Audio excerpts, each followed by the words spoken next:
Hi, my name is Heather Mitchell, and my thesis is on crisis management and the San Diego Police Department.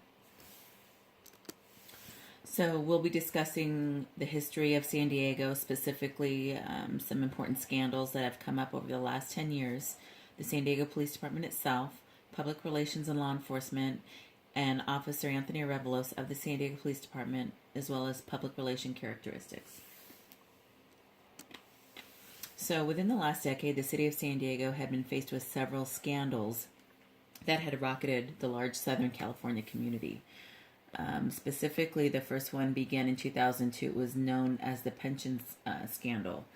And that's really the beginning of the downward spiral of the city's financial situation. It was brought to light when former San Diego City's employee retirement trustee Diane Scipione had voiced some concerns about overpayment of pensions, as well as a $5 million bond sale that was in connection to those pensions. Now, she brought it to the mayor and city council, and they fell on deaf ears. At one point, an article about her came out in the San Diego Union Tribune making fun of her, and it was titled Chicken Little Would Be Proud. But after a 3-year investigation, the city auditor, city mayor, city manager, and city treasurer had all been replaced or resigned. And it had such a huge impact on the city's financial situation. Then, fast forward to 2010, on the heels of the retirement scandal, even that much farther later, they were still working that. Officer Anthony Revelos was with the San Diego Police Department. He had actually been a long-time veteran, and he was accused of sexual misconduct that was ignored by many top-level officials until it was brought to light through the media.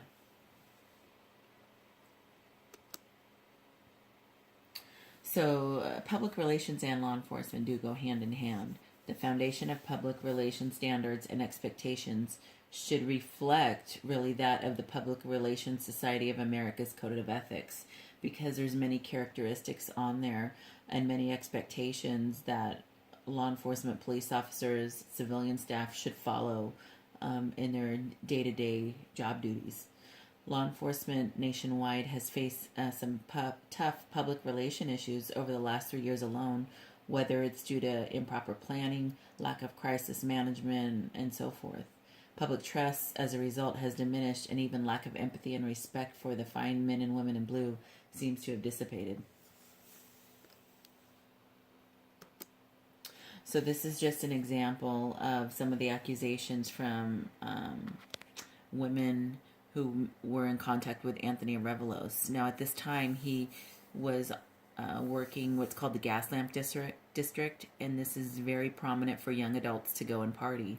So to summarize a lot of this, what he would do is he would pull women over and either ask for sexual favors or have them expose themselves in order to get out of jail or get out of a ticket. And it wasn't brought to light until one of the victims had filed a report with the San Diego Police Department and an investigation was conducted. The following year, he was arrested based on several women that had come forward once the media had printed an article on it. And his case went to trial in 2011. So we'll discuss him more in a minute. So the public relations concepts. There's several concepts of public relations. One of them does include strategic planning. This has 4 specific characteristics that we will go into. Another is crisis management, which we've all seen or experienced at one time, how it can help and how not having it can hurt an organization. We'll discuss ethics, communication, and evaluation and analysis, as well as a code of ethics. So with strategic planning, there's 4 phases. As you can see, it's formative research, strategy, tactics, evaluative research. Formative research usually involves analyzing a situation, an organization, or your publics. Where you have strategy involves, what are the goals and objectives, and how are they going to respond to those goals and objectives while developing a message. you move down to tactics, and that's selecting what type of communication you're going to use and implementing the strategic plan into it. And final is the evaluative research, and what did you get out of that research to implement into the strategic plan. So this is a comprehensive, it's very simple but comprehensive example of a strategic plan that I just put on here because I thought it was important. In law enforcement, you have your community strategic plan, and you need those objectives supported by strategy, because the community views law enforcement as providing direction and trust. And the more solid the foundation you have, the more public trust you'll get. Then you have your delivery program and your operational plan. And as you can see, there's a ladder effect on each of these steps. So in the PRSA's core code of ethics, there's 3 of them that really stood out: advocacy, expertise, and honesty. And these are all things that law enforcement officials should follow. They're all expectations that are not unrealistic.